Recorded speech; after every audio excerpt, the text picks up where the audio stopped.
আমরা দেখব left recursion. Left recursion কখন হবে যদি দেখি, এটা একটা এক্সাম্পল আছে যে এই ক্ষেত্রে লেফট রিকারশন হয়েছে। আমার লেফট সাইডে যে অ্যালফাবেটটা থাকবে এটাই যদি আমার রাইট সাইডে এই অরের যে কোনো এক পাশে বা যে কোনো জায়গায় শুরুতে আমার হলো থাকতে হবে, ওই অ্যালফাবেটটা যদি থাকে তাহলে আমি বুঝবো যে আমার লেফট রিকারশন হয়েছে। লেফট রিকারশনটা কি, যে এটা যদি আমি রান করতে চাই কম্পাইলারে তাহলে এখানে এস থেকে বারবার এই যে লুপের মধ্যে এটা যেতে থাকবে। তো এইটা হলো আমার টপ ডাউন পার্সারের ক্ষেত্রে সমস্যা, তো যেটা আমাদেরকে রিমুভ করতে হবে। এটার কতগুলো এক্সাম্পল দেখি। যেমন এক্সাম্পল 1-এর ক্ষেত্রে যদি দেখি, এখানে বলছে এ থেকে আমার এ আলফা অর বিটা। তাহলে এটার সলভের যেভাবে করছে, প্রথমে আমি এ লিখলাম এপাশে, তারপরে এখানে দেখব যে আমার এ ছাড়া যে অংশটা আছে সেটা আমি লিখলাম। লেখার পর আমি দেব এ প্রাইম, কারণ এখানে এ আছে তাহলে এ প্রাইম দিলাম। এরপরে আমি এ প্রাইমটা আবার লিখব। লেখার পর এই যে এইখানে যেটা আলফা ছিল এই আলফার সাথে এ প্রাইম হবে, আর অর দিয়ে আমি তো এখানে অলরেডি বিটা ছিল, বিটাটা নিয়ে ফেলছি, তো এই ক্ষেত্রে আমার এপসাইলন নট হবে। এভাবে হবে আমার প্রথম প্রবলেম সলভ। আমরা দেখব 2 নম্বর এক্সাম্পল। তাহলে এখানে প্রথমে এ লাইনটার জন্য আমরা যেটা করব, এ নেব, এ থেকে এখানে এ ছাড়া কোথায় আছে, এইটা হলো আমার এ ছাড়া, তাহলে আমি এখানে এ প্রাইম দিব। দেন আমি যেটা করব এই এ প্রাইমকে আবার লিখব। লেখার পর এখান থেকে এখানে তো এ আছে, তাহলে এ ছাড়া বিডি আছে, এটার পরে আমি এ প্রাইমটা দিব। তারপর এখানে এটাকে বাদ দিব, দিয়ে শুধু এ আমার আছে, দেন আমি এটার পরে এ প্রাইম দিব। তারপরে এখানে এ তো অলরেডি আমি একবার লিখে ফেলছি, এ এ প্রাইম, তো এর জন্য এখানে এপসাইলন নট হবে। আচ্ছা, এরপরে বিটা যদি দেখি, বি এর ক্ষেত্রে এখানে আমার বি নাই, মানে ক্যাপিটাল লেটারে বিটা নাই, তাহলে এইটা এখানে চলে আসবে আর এখানে বি প্রাইম।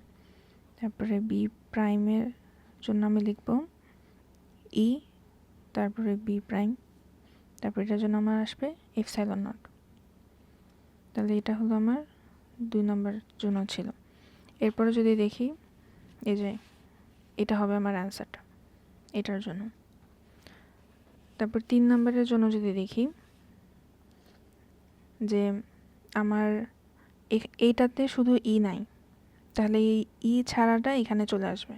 এরপরে আমার আসবে ই এপসাইলন নট,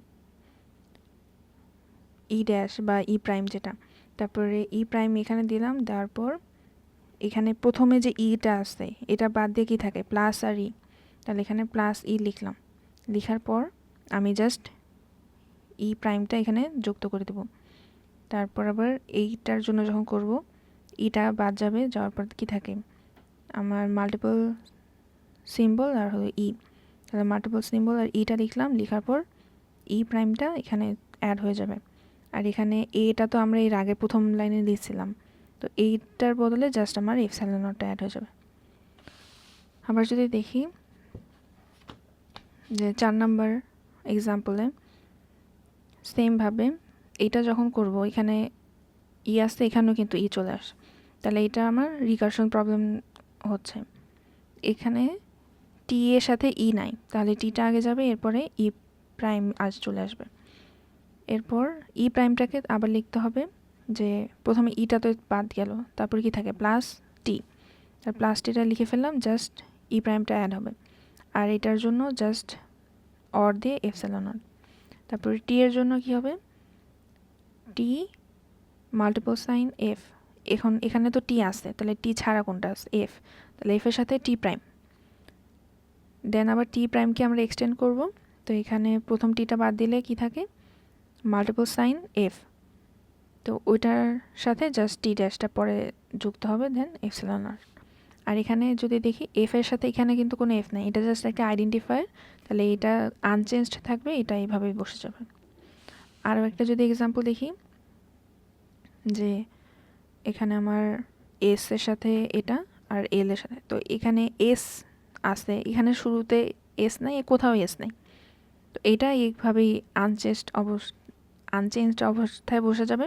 আর এখানে এল আছে, আর এখানেও এল, তাহলে এল ছাড়া কোনটা? এস এর সাথে এল প্রাইম, দেন এই এলটা ছাড়া এখানে জাস্ট এল প্রাইম বসছে, আর এখানে এফ ছাড়ানো চলে আসছে। তো এইভাবে আমি লেফট রিকারশন প্রবলেম সলভ করব।